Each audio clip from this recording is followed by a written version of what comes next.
Իմ նկարների բաժնում տեղադրված էր մի խումբ աղջիկների նկար հյուսիսային Արցախից թվագրված 60-70-ական թվականների։ Աղջիկներից մեկը թե երկուսը շալվարով էին, բայց դա մի քիչ դժվար էր շալվար անվանել, քանի որ շրջազգեստը մինչև ծունկը իջնում էր։ Չանդրադառնամ մեկնաբանություններին, որ կարդում էի։ Ասեմ, որ Երևանում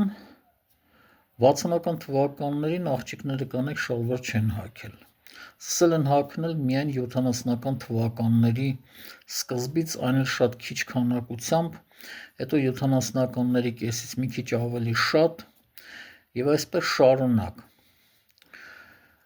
60-ականներին նույնիսկ կանայք եւ աղջիկները